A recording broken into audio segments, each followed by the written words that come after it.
మధ్య కాలంలో జరిగిన గుజరాత్ లోని అహ్మదాబాద్ లో బయట కొనుగోలు చేసిన దోస పిండి తిని ఇద్దరు చిన్నారి అక్కాచెల్లెలు మృతి చెందిన విషయం అందరికీ తెలిసిందే. మొదట ఇది ఫుడ్ పాయిజనింగ్ గా భావించిన తర్వాత ఫోరెన్సిక్ రిపోర్ట్ తో కేసు కొత్త మలుపు తిరిగింది. అసలు ఇద్దరు చిన్నారులు ఆ దోస పిండి తినడం వల్ల మృతి చెందారా? దీనికి గల కారణాలు మనం తెలుసుకున్నట్లయితే ఈ ఘటనపై పోలీసులు దర్యాప్తు చేస్తుండగా ఇంట్లో దొరికిన డైరీ, ఫోరెన్సిక్ ఆధారాలు ఇది కేవలం బయట నుంచి కొనుగోలు చేసి తీసుకొచ్చిన దోస పిండి దోసలు వేసుకుని తినడం వల్ల జరిగిన మరణం కాదని, ఇందులో విషం కలిసి ఉందని తేలింది. అసలు దాంట్లో విషం కలిపి ఆ ఇద్దరు చిన్నారులను చంపే అంత కోపం వాళ్ళు ఏం చేశారు? సొంత అమ్మా నాన్నలే కని పెంచిన అమ్మా నాన్నలే ఆ ఇద్దరు పిల్లల చావుకి కారణమయ్యారు.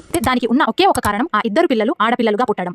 అయితే ఒకసారి ఆ తల్లి తన డైరీలో నాకు మగబిడ్డ కావాలి అని రాసుకొని ఉన్నట్లు తేలింది. భార్యాభర్తలు కలిసినప్పుడు కూడా వాళ్ళిద్దరూ ఇలానే మాట్లాడుకున్నారు, మనకి మగబిడ్డ ఉంటే చాలా బాగుంటుంది అని అనుకున్నారు. ఇద్దరికి ఆ ఇద్దరు ఆడబిడ్డలు అడ్డంగా ఉంది అనుకున్నారు. ఒక ప్లాన్ వేసుకొని ముందు విమల్ బయటకు వెళ్లి షాప్ లో దోస పిండిని కొనుగోలు చేసుకుని వచ్చి మరోసారి విషాన్ని కొనుక్కొని వచ్చి భార్యకి ఇస్తే ఆ భార్య ఆ దోస పిండిలో ఆ విషాన్ని కలిపి ఆ పిల్లలకు దోస రూపంలో వేసి ఆ పిల్లలకు తినిపించడంతో ఆ ఇద్దరు చిన్నారులు మృతి చెందడం జరిగింది. అయితే వాళ్ళిద్దరి ప్లాన్ ఇక్కడ ఏమిటి అంటే, అలా కొనుగోలు చేసిన దోసపిండి బయట నుంచి తీసుకుని వచ్చి మనకేమి సంబంధం లేకుండా ఆ దోసపిండి అనేది ఎక్స్పైరీ అయ్యింది అని బయట వాళ్ళ మీద నెట్టేయాలని చూశారు. కానీ చివరికి ఆ డైరీ వాళ్ళిద్దరిని పట్టించింది. ఇంకా ఈ జనరేషన్ లోనూ కూడా ఇంకా ఆడపిల్లలు పుడితే శనిద్రం అని ఎంతమంది భావిస్తున్నారు? అసలు అని పెంచిన పిల్లల్ని చంపేయడానికి ఆ తల్లిదండ్రులకు మనసు ఎలా వచ్చింది? దీని మీద మీ అభిప్రాయం ఏమిటో కామెంట్ రూపంలో తెలియజేయండి. వీడియో నచ్చితే ఒక లైక్ అండ్ సబ్స్క్రైబ్ చేయండి.